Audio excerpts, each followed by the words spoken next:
government, and I will not mention the word APC, as the leader of the NGC repeatedly named NGC.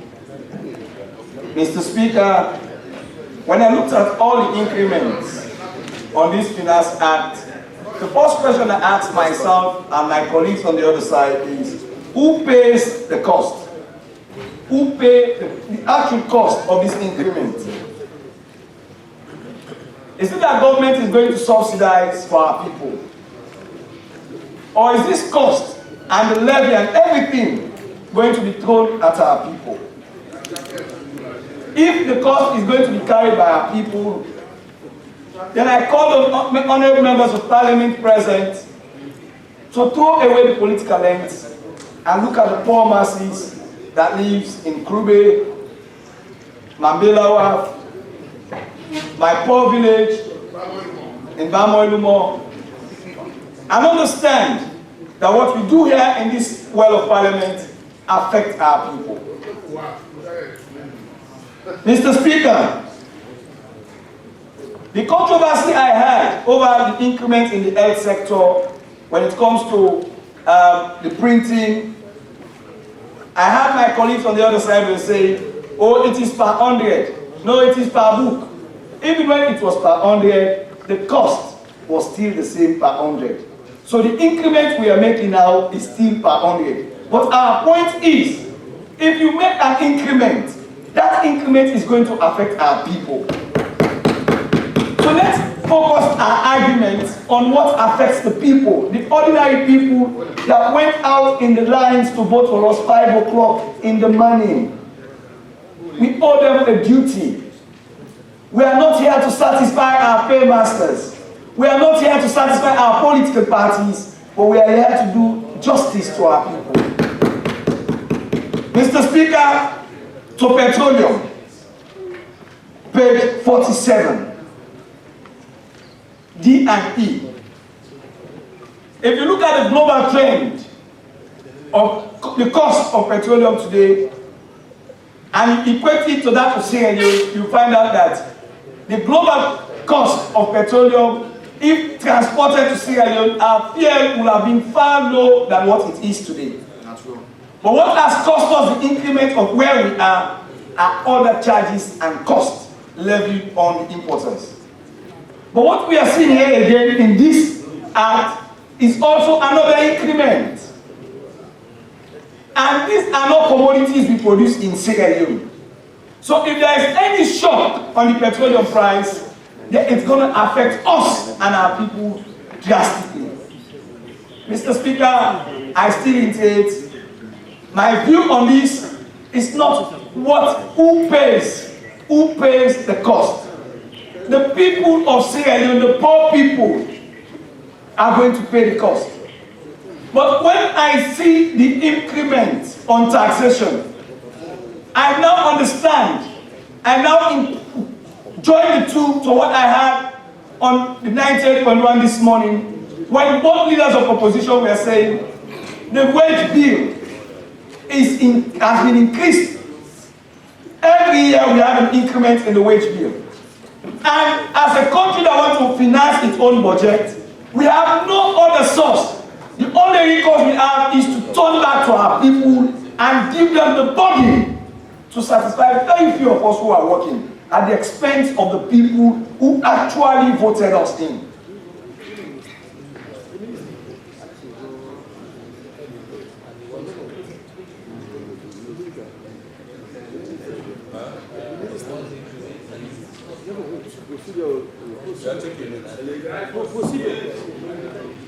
To page 47, paragraph D and E.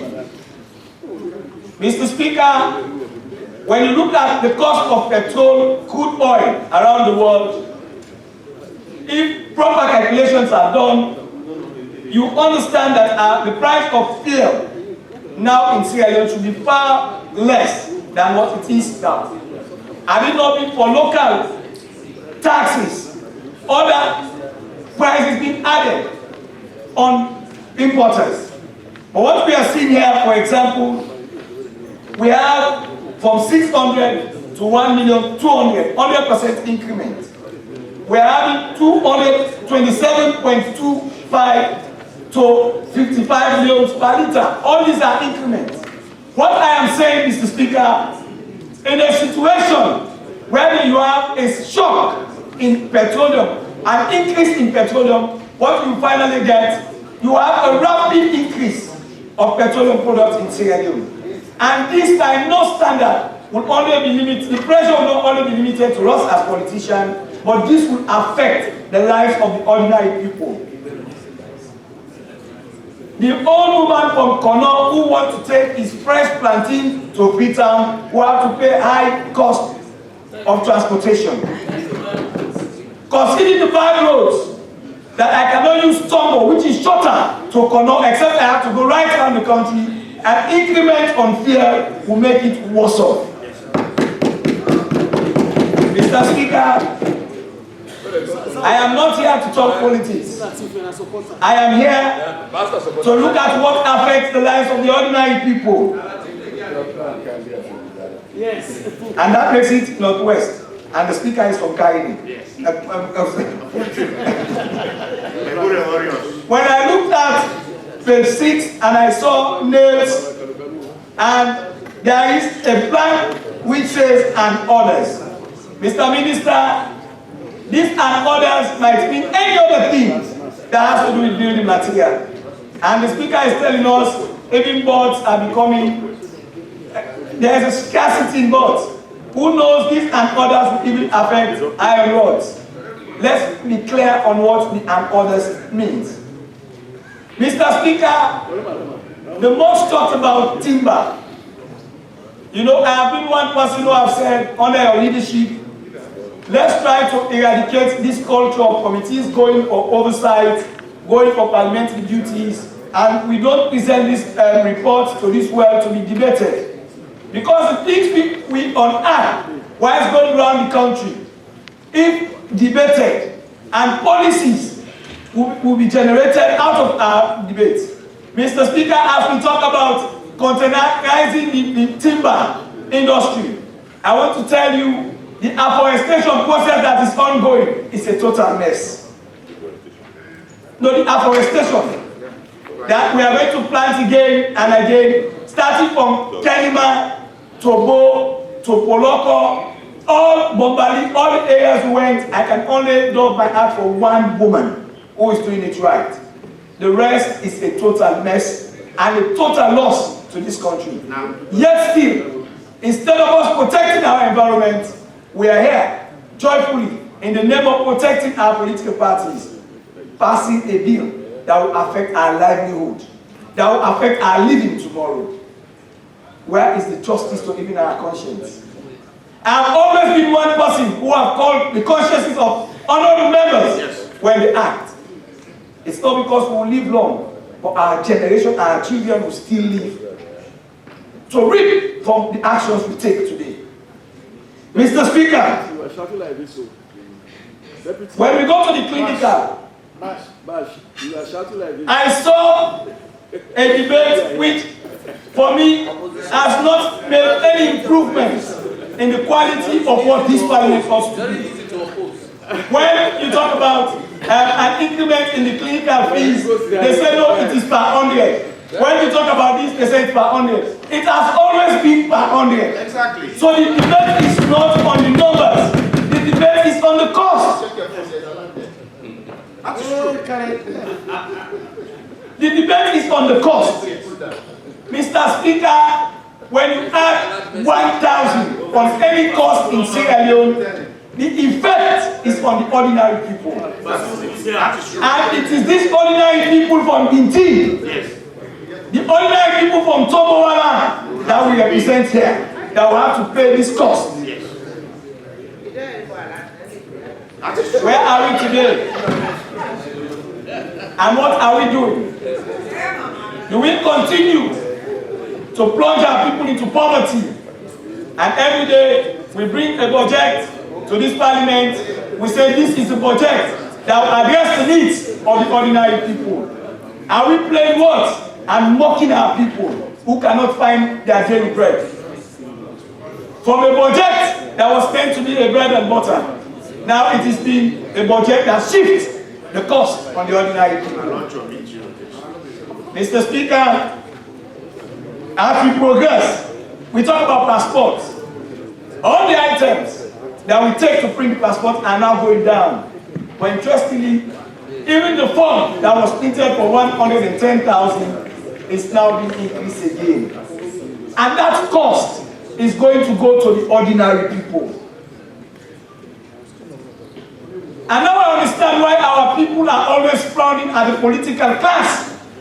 Because we seem not to represent their interests. If allow Mr. NGC to say us as the NGC. When you say us as the NGC, you're saying other political parties should frown at your idea. But when I stand here to debate, I call on members of parliament. I appeal to your great conscience to take a position on behalf of our people. This bill will not only affect the life of our people, but will destroy our environment. One thing I know, one thing I can fully remember, the Jacob Jusu Safan, that is today minister, has always been the mouthpiece of the people before 2018. And I know he has not read this. And this was prepared not to his knowledge.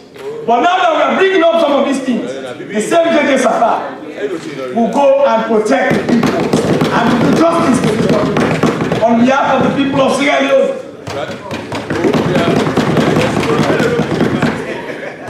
Mr. Speaker, I hope members of parliament have not watched this word. There is something very catchy that is going to affect most rural MPs. On a daily basis, even when parliament is not having this, if we don't have sittings, you will see Nene sitting there. He's waiting for our monies we send to our people through Airtel money. This bill is going to affect us, the users of those services. Electronic transfer has also been taxed. Hey, Mr. Speaker. Hey, Mr. Speaker. If you have to send, I know you always send to the team. Now the tax is going up again. This will affect the ordinary people. I promise I will not be controversial. And I have always said not to be controversial today. But I am here appealing to our conscience on behalf of our people.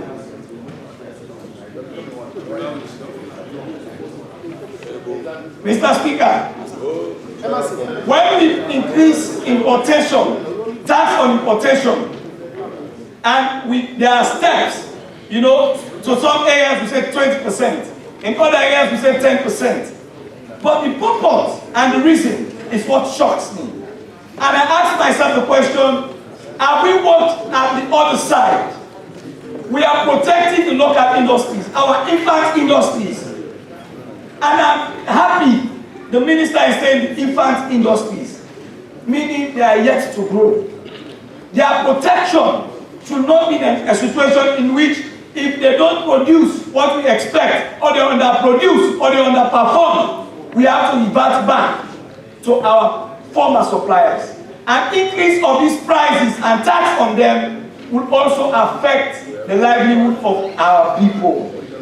We've been used to quality butter, where we know and we are sure that what we produce is going to be quality, but if it is not quality, we have increased the price of the imported commodities so high that it will affect the ordinary people.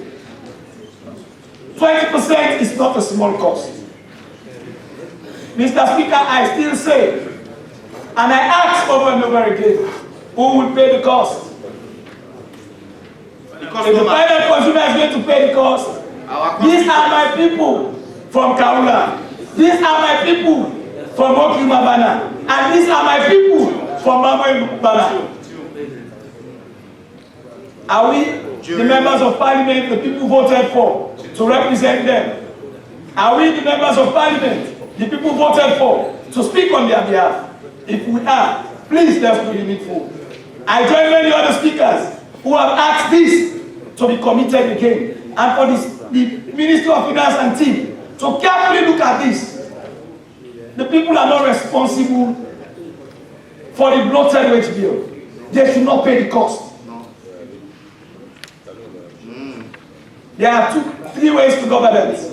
What you say before you came to power, the people know. What you say when you're in power, the people are listening.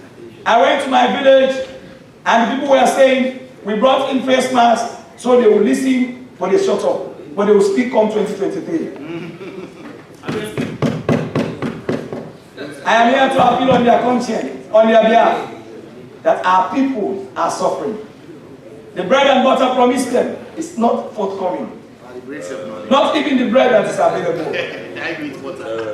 I promise not to be controversial. I therefore end not being controversial. I remain Honorable Abdulkarim Umar, representing the people of Kasongala, Mulutala, and Kano section.